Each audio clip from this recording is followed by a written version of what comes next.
Hi guys, hope all of you doing good, in good health, doing exceptionally well. So I'm making a small video. First thing first, I did an interview with CMR, and he asked me quite a few questions, and one of the main questions that he asked me about is about the military. So after the interview and all that, I've been getting a whole ton of messages asking me a whole heap of questions as it relates to the military. So I just want to go through a few of the stuff that the military has to offer, as well as go through other stuff as well. So first thing first, I just want to thank you guys for subscribing to the channel.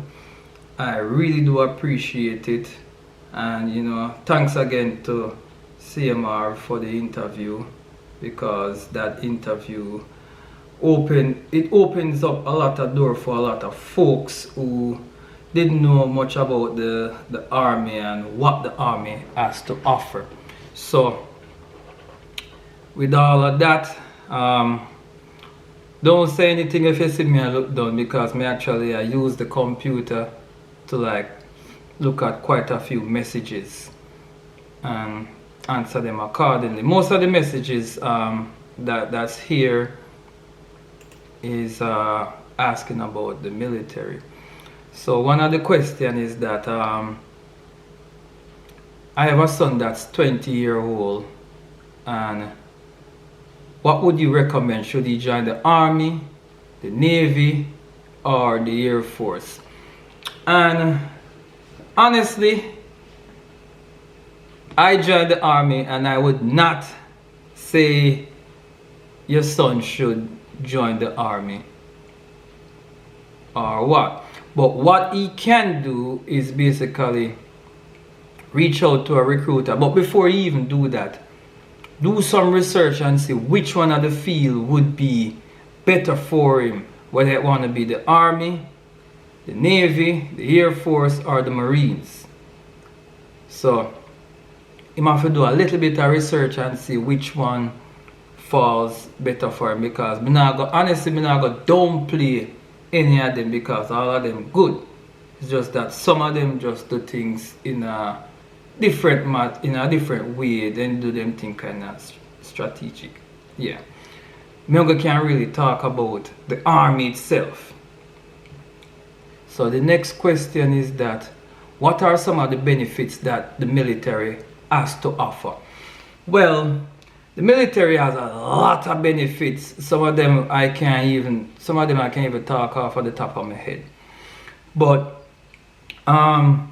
joining the Army, some of the benefits that you're allotted is, one, you get personal growth. That the Army helps you with personal growth, meaning that it helps you to be disciplined, it groom you in a strategic manner, whereby which you can able to succeed even after the military. Joining the United States Army or any other military branch is basically a personal decision. You have to know what you want to do by doing your research. They basically start from age 17 to 34. Yeah, age 17 to 34. And joining it as a young person, as I was saying, it enhances your skill as well. You gain leadership quality. You're able to grow as an individual. So the Army helps you with that. Another thing that the Army another benefit is educational benefits. And the Army has several different educational benefits, and we're not going to really go through all of them, but you have the GI Bill, which most veterans use. I don't use it. I just save it and thing. You have the VOC or the VRNE, which also, that one there is a little bit technical, but you also have the VEDTech, you know, which you can use. Or if you're in the military, like in the military itself, like active duty, you can use the what I want to call again, anytime I remember that one day, I tell you guys. Another benefit from the military is job security. And what that means is that you have a secure job. So you gotta work, and you know, you're able to spend the whole entire day at work. You still get pay. You know, you still get all of your benefits them same way. All of that. Soldiers are given a regular paycheck. Get 2 paychecks for the month. You know, get very, very, very good. They have like one of the top healthcare in the military. Once you join the military, you have one of the best healthcare there is. Them have a good retirement package. You know, only a few places can compete to that as well. Again, with schooling, they give you tuition assistant as well. So that's one. Another benefit is being in the army. It is very much adventurous. You're allowed to go a lot of places, which, you know, you travel to different countries, which the military will definitely pay for all of that. So you don't really have to, I wonder to yourself, so, boy, the military has sent me to Germany, how am I going to pay for that? That's all paid for, and all that, you don't have to pay back anything. The military cover all of that. Once you're active duty or you're in deployment status, yeah, you're covered with all of that. So, you know, joining the military is a very serious commitment. You have to be committed and tell yourself, so you want to do it. But before you go about doing all of that, you have to do some research. Another question is, what kind of jobs are there in the United States military? Alright, as again, I can only talk about the army. So there's basically almost every job, almost every job that's out there in the civilian world. You can get that in the military. From me, I see them all like lawn in the military too. But don't know, people say it's a job, or you know, some say a job is a punishment, but who to tell? But it goes from being working as a mechanic. You can be a mechanic, a driver. If you want, you can go infantry. Any one of them. There's quite a few jobs out there. You can be a fueler. That's just only thing you do. You just fuel up truck. You know. You can be a supply man, whereby which you're in a little place where you decide who get this or who get that.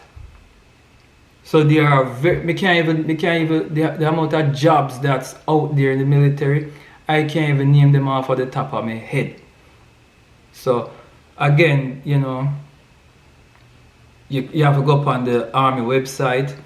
You will see, you know, or you just type in, go on Google, you type in various army MOS, and MOS means military occupational skill. Now, yeah, this other question is that after you join the military, where do you go? So basically, after you join the military, you sign your contract and all of that, you got MEPS and you do all of that. They ship you after basic training. You spend 10 weeks at basic training, and it depends on the job that you want to do, because you have to pick your job.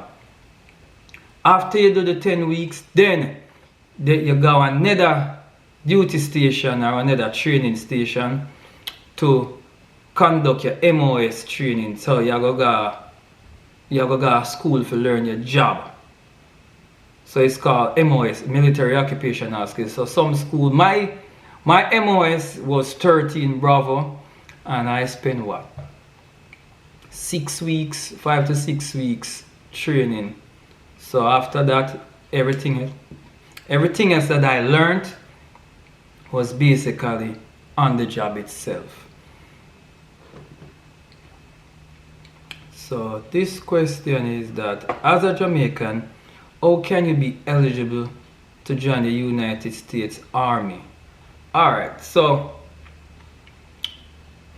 in order to join the United States Army as a Jamaican, you have to have what is called an I-551 card, or better yet, a green card. And that's how they will allow you to join it. But them also require for you to have your high school diploma.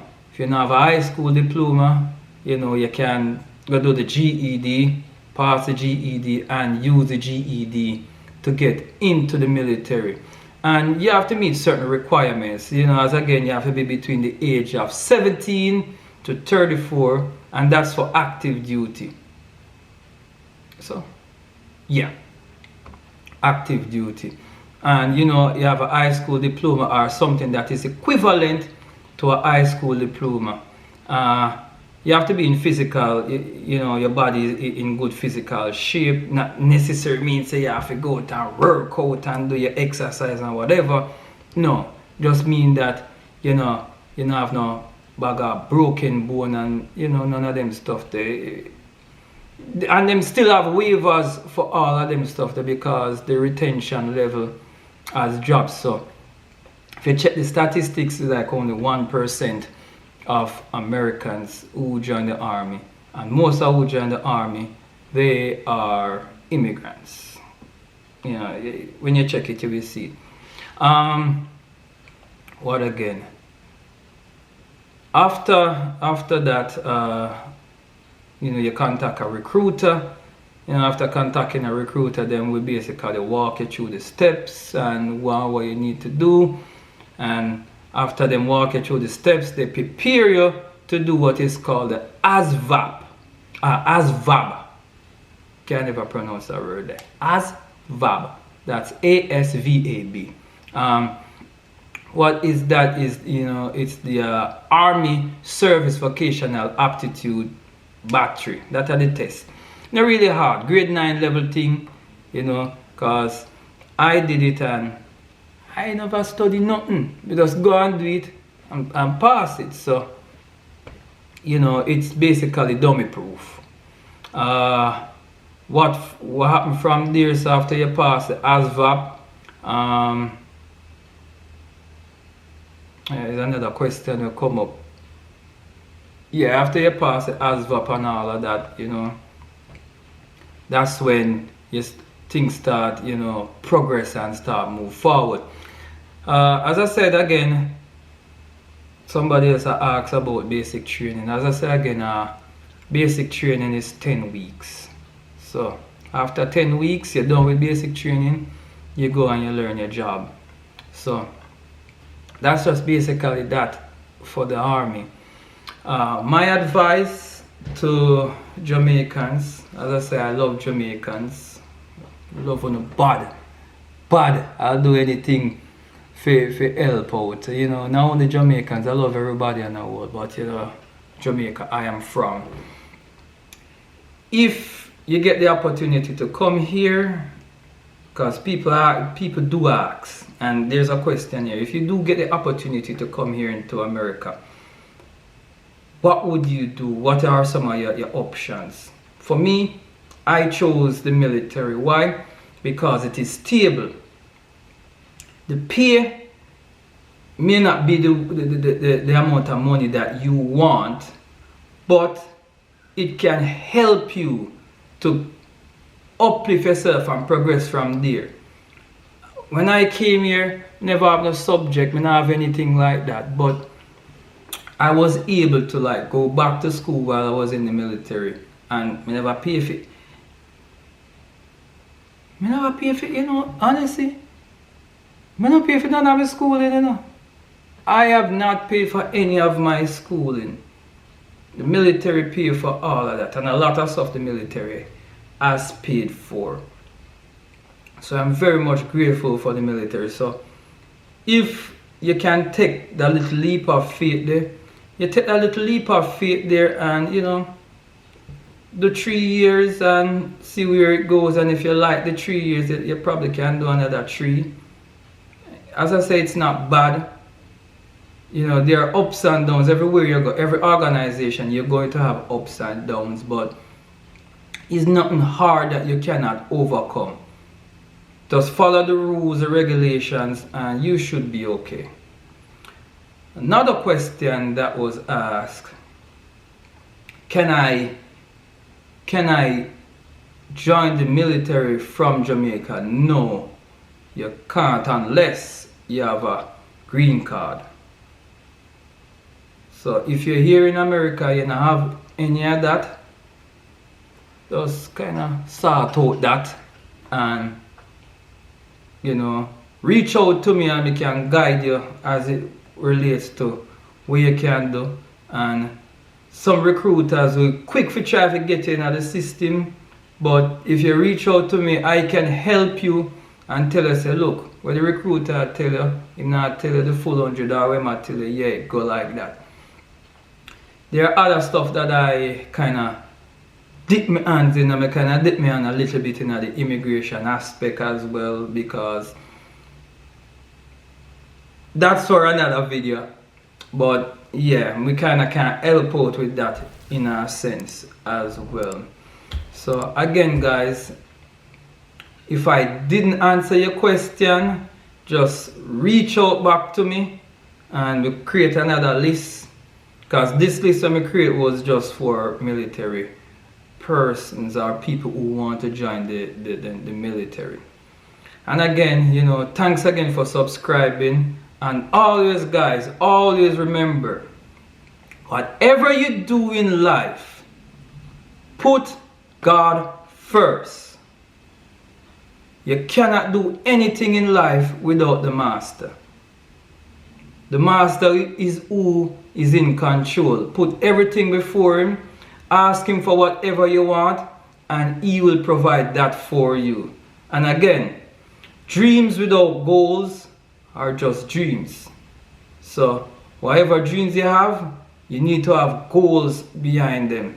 So again, thanks again, guys, for watching. Thanks for subscribing. Those who have not watched my videos, you know, please check them out. You know, check out my motivational videos, check out my earlier videos. Hit that subscribe button as well as the notification bell to be notified of any new videos. And again, guys, thanks for watching. Peace.